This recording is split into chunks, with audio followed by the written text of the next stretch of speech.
የካቲት 30 2018 ዓ.ም ተናስልኝ እንደምናመሻችሁ የኢትዮጵያ ቴሌቪዥን ነው። ኢቲቪ 57 ጀምሯል። ዋና ዋና ጉዳዮች ላሰማችሁ።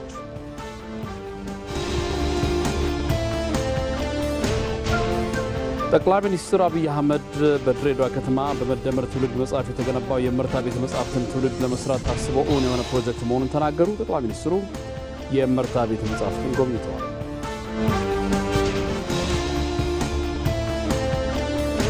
የአዲስ አበባ ከተማ ከንቲባ አዳነች አቤቤ የአውቶቡስ ተራ መሳለሚያ 18 ማዞሪያ እና የአየር ጤና ካራ የአስፋልት መንገድ በአጭር ጊዜ ለማጠናቀቅ እየተሰራ መሆኑን አስታወቁ።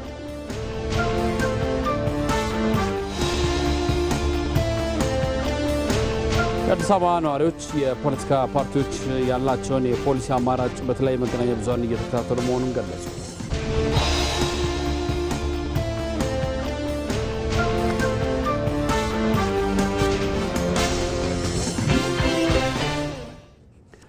ከዜናዎቹ ጋር አንተነህ ደግፌ ነኝ። አብራችሁን ቆዩ።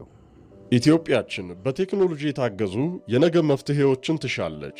እርስዎ ሶፍትዌር አልሚ ኖት ወይስ የሃርድዌር ኢንጂነር ወይንስ ደግሞ የመረጃ ሳይንቲስት?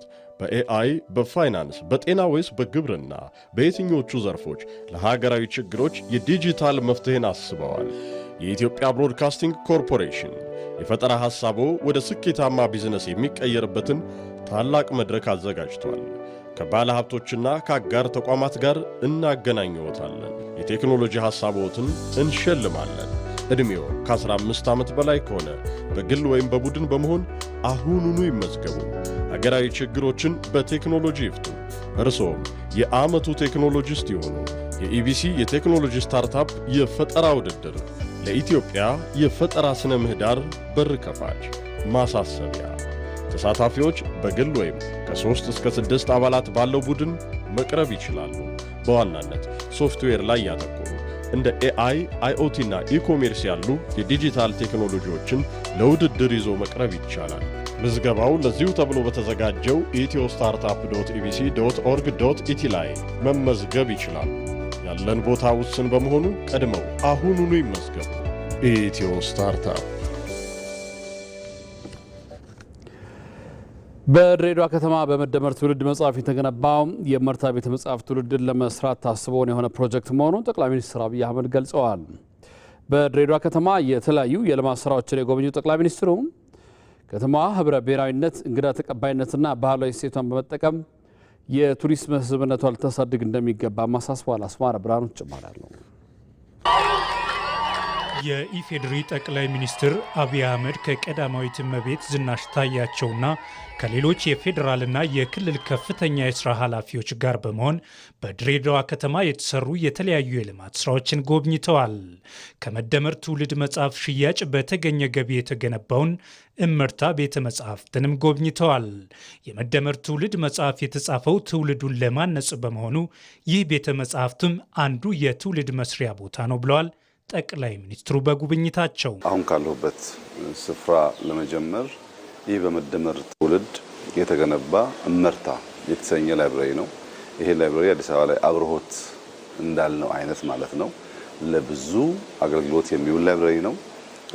የመደመር ትውልድ መጽሐፍ የተጻፈው ትውልዱን ለማነጽ ስለሆነ ለትውልድ መስሪያ የሚሆን ቦታ አንዱ ደግሞ የእውቀት መገቢያ አእምሮን ማጎልበቻ ላይብራሪ ነው። በድሬዳዋ ላይ ላይብራሪ ተገንብቶበታል። ከዚያ ባሻገር ለታዳጊዎች፣ ለወጣቶች የስፖርት ማዘውተሪያ ቦታ ትናንት እንዳየ ነው። ልጆችን በሚመለከት ወክ ማድረግ፣ ማንበብ፣ ፓርክ መሄድ፣ ላይብራሪን መጠቀም፣ ሳይክል መንዳት የመሳሰሉ ጉዳዮች በመልካም ጅማሮ እንዳሉ ማየት ተችሏል። ነባርና አሮጌ የድሬዳዋ ታሪካዊ ቦታዎች ታሪካዊነታቸውን በጠበቀ መልኩ በኮሪደር መልማታቸውን የሚያነሱት ጠቅላይ ሚኒስትሩ በኮሪደር ልማቱ 187 ኪሎ ሜትር መንገድ ተገንብቶ ድሬዳዋ አሁንም ገና ልማት ያስፈልጋታል፣ ጅምር ስራዎችም በተሻለ አገልግሎት መታገዝ አለባቸው ብለዋል። ከዚያ ውጭ ያየናቸው አብዛኛው የከተማ የኮሪደር ስራዎች እጅግ አስደማሚ ናቸው። ድሬዳዋ ከተማ ውስጥ አሁን ባገኘሁት ሪፖርት ወደ 187 ኪሎ ሜትር መንገድ ተገንብቷል። የነበረም የተጨመረም ታክሎ ማለት ነው። 187 ኪሎ ሜትር መንገድ ተገንብቶ አሁንም ያን ያክል መንገድ ይፈልጋል። ብዙ ውስጥ ለውስጥ ሊሰሩ የሚገባቸው ስራዎች አሉ እና ከከተማ ስራ አንጻር እመርታ እንዳለ ለውጥ እንዳለ ማየት ተችሏል። ግን ያ እመርታ በሰርቪስ ካልታከለ መሶብ ላይ የጀመርነው ስራ ካልታከለ የሰራናቸውን ስራዎች ሜንቴን ሰስቴን ማናደርግ ከሆነ አዳዲስ ፍላጎቶች አሉ የሰራናቸው መጠበቅ የማንችል ከሆነ አይዘልቅም እና በከተማ መብራት ላይ ግሪነሪ ላይ ሚኒ ስታዲየም ላይ አጠቃላይ ከተማው ማስዋብ ላይ የተሰራው ስራ በጣም ተስፋ ሰጪ ቢሆንም አሁን ተጨማሪ ሆቴሎች፣ ሬስቶራንቶች ስራ የሚፈጥሩ ስራ የሚያስይዙ እንቅስቃሴን የሚያበዙ ጉዳዮች ደግሞ ተጨማሪ አሳይመንት ተሰጥቷል ማለት ነው። የድሬዳዋ ከተማ በተራራ የተከበበች መሆኗ እድልም አደጋም ነው ያሉት ጠቅላይ ሚኒስትሩ አደጋው በፕላን ላይ ያልተመሰረቱ ግንባታዎች ለጎርፍ ተጋላጭ የሚያደርጓት ሲሆን ጥሩ እድሏ ደግሞ ከተማዋ በፕላን ከተገነባችና ዛፎች በአግባቡ ከተተከሉ የቱሪስት መዳረሻ የመሆን አቅሟን ከፍ ያደርገዋል ብለዋል። የድሬዳዋዎች ህብረ ብሔራዊነት የምግብ አዘገጃጀትና እንግዳ ተቀባይነት ባህላቸውን በመጠቀም የቱሪስት መስህብነታቸውን ይበልጥ ማሳደግ እንደሚገባም ነው ጠቅላይ ሚኒስትሩ ያነሱት። ድሬዎች ያላቸው ኳሊቲ ብዙ ነው። ሁለት ሶስቱ ለመጥቀስ አንደኛ ምግብ ዝግጅት ላይ በጣም ጣፋጭ የሆኑ እንደ ባቅላባ ያሉ ብዙ አይነት ምግቦች ያዘጋጃሉ። ከተምር፣ ከሴሰሚ፣ ከለውዝ በጣም የሚጣፍጡ ምግቦች ያዘጋጃሉ። ብዙ ቦታ አይገኝም ይሄ። ሁለተኛ በፍቅር ማስተናገድ ይችላሉ፣ ሰው መቀበል ይችላሉ። የብዙ ቋንቋዎች፣ ብሔሮች፣ ልምዶች፣ ባህሎች ስብጥር ያለበትና ፍቅር ጎልቶ የሚታይበት ከተማ ነው። አብሮ ለመኖር ገንዘብ፣ አብሮ ለመኖር ቋንቋ፣ አብሮ ለመኖር እምነት ሳይሆን አብሮ ለመኖር ሰውነት ይበቃል ብሎ የሚያምኑ ሰዎች ናቸው። ለብዙዎቻችን ትምህርት መስጠት ይችላሉና ፍቅራቸውን፣ የምግብ ጣዕማቸውን፣ ሰው በፍቅር የመቀበል ልምምዳቸውን ተጠቅመን እኛ እንመጣለን፣ እነሱ ያስተናግዳሉ፣ እኛም እናተርፋለን፣ እነሱም ያተርፋሉ እና ቆይታችን ድሬ ሲደመር ከትውልድ ግንባታ አንጻር፣ ከእርሻ አንጻር፣ ከኢንዱስትሪ አንጻር፣ ከከተማ አንጻር፣ የህዝብ ለህዝብ ውህደት አንጻር የነገውን የምናስበውን የምናልመውን ብልጽግና የምናረጋግጥበት መንገድ ከመቀየስ አንጻር ተስፋ ሰጪ ጅማሮች እና ስራዎች እንዳሉ አይቼ በጣም ደስ ብሎኛል። ድሬዎች እንኳን ደስ ያላችሁ ማለት ፈልጋለሁ። ስለነበራችሁ አቀባበል፣ ፍቅር እና መስተንግዶ እጅግ አድርገን እናመሰግናለን። ከ400 በላይ ኢንዱስትሪዎች ያሏት ፍራፍሬም በብዛት የሚመረትባት ድሬዳዋ ባሏት ጸጋዎች ልክ እንድታድግ አመራሩም ህዝቡም የበኩሉን ሚና ሊወጣ እንደሚገባም ጠቅላይ ሚኒስትሩ መልእክታቸውን አስተላልፈዋል። ጠቅላይ ሚኒስትር አብይ አህመድ በድሬዳዋ ከተማ የኮሪደር ልማትን ጎብኝተዋል። የድሬ ኮሪደር ልማት ምቹ የህዝብ መዝናኛ ቦታዎች፣ የተሻሻለ የአካባቢ ውበትና ጥራታቸውን የጠበቁ የማህበረሰብ መሰብሰቢያ ስፍራዎች በድሬ እንዲሆን አስችሏል ብለዋል። በማህበራዊ ትስስር ገጻቸው ላይ ጉብኝታቸውን ከተንቀሳቃሽ ምስል ተከታትለን እንመለስ።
ጠቅላይ ሚኒስትር አብይ አህመድ በድሬዳዋ ቆይታቸው ከጎበኙት ሌላ ጉዳይ ብርቱካን የሚለማበትን የከተማውን የግብርና ስፍራ ነው። ይህንም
ጠቅላይ ሚኒስትር አብይ አህመድና ቀዳማዊት እመቤት ዝናሽ ታያቸው የድሬዳዋ ቆይታቸውን አጠናቀው ያቀኑት ወደ ሀረር ነው። ሀረር ሲገቡ የነበረውን አቀባበል እንደዚሁም ደግሞ በሀረሪ ክልል የገጠር የኮሪደር ልማት ያደረጉትን ጉብኝት በተንቀሳቃሽ ምስሎች ተከታትለን እንመለስ።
የአዲስ አበባ ከተማ አስተዳደር ከንቲባ አዳነች አቤቤ የአውቶቡስ ተራ መሳለሚያ 18 ማዞሪያና የአየር ጤና ካራ የአስፓልት መንገድ ፕሮጀክቶችን በአጭር ጊዜ ለማጠናቀቅ በፍጥነት እየተሰራ መሆኑን ተናገሩ። ከንቲባ አዳነች አቤቤ ሁለቱን የመንገድ ፕሮጀክቶች የግንባታ ሂደት ተመልክተዋል። እየመራደም ተጨማሪ ያለው ከአውቶቡስ ተራ መሳለሚያ እስከ 18 ማዞሪያ ያለው የአስፋልት መንገድ በከተማዋ የኮሪደር ልማት ስታንዳርድ መሰረት እየተገነባ ይገኛል። ይህ መንገድ ሰፊ የእግረኛ መንገድና በግራና በቀኝ 3 በአጠቃላይ 6 የመኪና መስመሮች የሚኖሩት ነው። መንገዱንም በአንድ ዓመት ውስጥ ለማጠናቀቅ አሁን ላይ በከፍተኛ ትጋት በዚህ መልኩ እየተሰራ ይገኛል። የመንገድ ፕሮጀክቱንም የአዲስ አበባ ከተማ ከንቲባ አዳነች አቤቤ ዛሬ ማለዳ ላይ የግንባታ ሂደቱን ተመልክተዋል። ይህ የመንገድ ፕሮጀክት ከተያዘለት የግንባታ ጊዜ አንጻር በወሰን ማስከበርና በሌሎች ምክንያቶች ዘግይቶ የህዝብ ቅሬታ የነበረ ቢሆንም አሁን ላይ ችግሮቹ ተፈተው የግንባታ ፍጥነት ውስጥ ገብቷል። የመጀመሪያውን ኮንትራክት አቋርጠን እንደገና አሁን ለአዲስ ኮንትራክተር ሰጥተን የጀመርነው ነው። መንገዱ በአብዛኛው የዘገየው መንገዱን ማስፋት በጣም አስፈላጊ ስለነበረ ዲዛይኑም የተሰራው እንደዛ ነው። በአካባቢው ላይ ከፍተኛ የኢኮኖሚ እንቅስቃሴ ያለበት ሰፊ ማህበረሰብ የሚጠቀምበት ከመሆኑ አንጻር መንገዱን ዲዛይን ባደረግነው ልክ ከአካባቢው የወሰን ማስከበር ችግሮች አጋጥመውን ነበርና አሁን ከጀመርን በኋላ ግን በከፍተኛ ፍጥነት እየተሰራ ያለ መንገድ ነው። የዘገየውን ጊዜ ለማካካስ እየሮጥን ያለ ነው። መንገዱ ወደ 3.3 ኪሎ ሜትር ርዝመት ያለው እዚህ ፊታችን እንደምናየው ትልቅ የመሸጋገሪያ ድልድይ ያለው ወደ ጦር ኃይሎች ደግሞ ስንሄድ የመሸጋገሪያም አንደርፓስም ጭምር ያለው መንገድ ነው። የአውቶቡስ ተራ መሳለሚያ 18 ማዞሪያ የመንገድ ፕሮጀክት በከተማዋ ትልቅ ኢኮኖሚያዊና ማህበራዊ ፋይዳ ያለው በመሆኑም ይህንን ታሳቢ በማድረግ ደረጃውን ጠብቆ እየተገነባ ነው። በኮሪደር ስታንዳርድ አሁን እያሻሻልን የመንገድ ስታንዳርድ ብለን ያስቀመጥነውን በከተማችን በዚህ መንገድም ላይ በተሟላ ሁኔታ የምንተገብረው ይሆናል። አካባቢው ለመኖር ምቹ እንዲሆን ያንንም ታሳቢ ያደረገ በዚህ ጋር የሚያልፈውንም ወንዝ ታሳቢ ያደረገ የተሟላ መሰረተ ልማት ነው የምንሰራው። በሚቀጥለው አመት ታህሳስ ለመጨረስ ተክተን ሌትና ቀን እንሰራለን። ከዚህ የመንገድ ፕሮጀክት በተጨማሪም ከንቲባ አዳነች አቤቤ የአየር ጤና ካራ ወለቴ አስፓልት መንገድ ግንባታን ተመልክተዋል። ይህ መንገድም ግንባታው ዘግይቶ ቅሬታ የፈጠረ በመሆኑ ያጋጠሙት ችግሮች ተፈተውለት መንገዱ ካለው ከፍተኛ የትራፊክ ፍሰትና ኢኮኖሚያዊ ጠቀሜታ አንጻር በጥራትና በፍጥነት ለማጠናቀቅ እየተሰራ ነው። አግሬሲቭሊ በጥሩ አፈጻጸም በዚህ 3 ወር እየሰራን ያለ ነው። የአስፋልት ንጣፍ ነው እየተሰራ ያለ አሁን ቀጣይ ስራዎቹን በአጭር ጊዜ ለማስረከብ እየሰራን ነው። በጥሩ አፈጻጸም በጥሩ ኳሊቲ እየሰራን ነው። ኳሊቲው በተመለከተ የአየር ጤና ወለቴ ከሌሎቹ መንገዶች ለየት የሚያደርገው በ4 ድራቢ አስፋልት ነው እየተሰራ ያለ። ከመዲናዋ አዲስ አበባ ያለፈ ጠቀሜታ ያለውና የአስፋልት ማንጠፍ ስራ የተጀመረለት ይህ የአየር ጤና ካራ የመንገድ ፕሮጀክትም በመጪዎቹ 2 ወራት ይጠናቀቃል። ይሄ 5.6 ኪሎ ሜትር ርዝመት ያለው መንገድ ነው።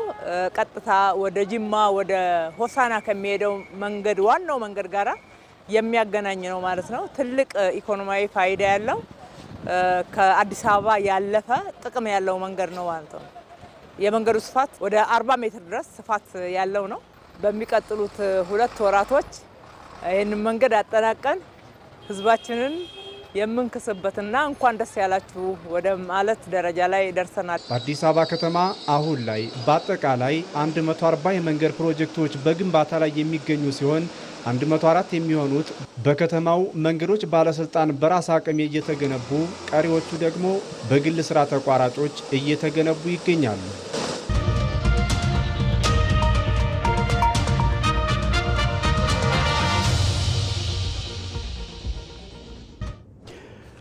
የአዲስ አበባ ነዋሪዎች የፖለቲካ ፓርቲዎች ያላቸውን የፖሊሲ አማራጭ በተለያዩ መገናኛ ብዙሃን እየተከታተሉ መሆኑን ገልጸዋል። ነዋሪዎቹ ፓርቲዎቹ የሚያደርጉት ክርክር ልዩነትን ለመረዳትና የትኛውን መምረጥ እንዳለባቸው ለመወሰን ትልቅ እድል እየፈጠረላቸው መሆኑን ገልጸዋል። ይህም በምርጫ ወቅት በእውቀት ላይ የተመሰረተ ውሳኔ ለመስጠት እንደሚጠቅማቸው ነው የገለጹት። ወይንሸት ደጀኔ አስተያየቶቹን አሰባስባለች። ለመምረጥ ያው አንዳንድ መምህር አገሪቷ በያንዳንዱ በልማት ዘርፍ በእድገት ዘርፍ የወደፊት የአገሪቷን ጣፋንታ ሊያስተካክልና ሊያሳምር የሚችል ፓርቲ ያንን መረጃውን ግምት ውስጥ በማስገባት ለመምረጥ እንደ ዜጋ አንዳንድ ዜጋ ዝግጁ ነኝ ማለት ነው። እኔ መርጬ ህብረተሰቡም እንዲመርጥ ነው የምፈልገው። ምክንያቱም ይበጀኛል፣ ያስተዳድረኛል ወደፊት ብሎ አስቦ መምረጥ አለበት። አሁን የምርጫ ክርክሮች አሉ። እነሱን በማዳመጥ ትክክለኛውን እንዲመርጥ፣ ምርጫው በዲጂታል መሆኑ ጥሩ ነው። እሱም ውጤት ያመጣል ብዬ እገምታለሁ። ከምርጫ ውጤት የምንጠብቀው ምንድነው? ፍትሃዊ የሆነ ምርጫ። በሁለተኛ ደረጃ ደግሞ ሰው የሚፈልገውን ፓርቲ ለምሳሌ የፖለቲካ እንትኖች እየሰማን በሚዲያ የምንሰማው የፖለቲካ እንትኖች አሉና የምንሰማቸውን ፓርቲዎች የትኛው ነው የሚሻለን የሚለውን መርጠን ማድረግ እንዳለብን እኔም ጭምር ስለምረዳ ሌላውም ትክክል አጥንቶ ምክንያቱም የህይወት ጉዞ ነው አሁን የምናደርገው። ምክንያቱም 5 ዓመት ከዚህ በሚቀጥለው 5 ዓመት ለመምረጥ እያንዳንዱ ሰው ትክክለኛውን ነገር መምረጥ ስላለበት እኔ ዝግጁ ነኝ። የምመርጠውንም ፓርቲ አስቤ አዘጋጅቻለሁ። ሀገራችን በልማት ላይ ነው ያለችው።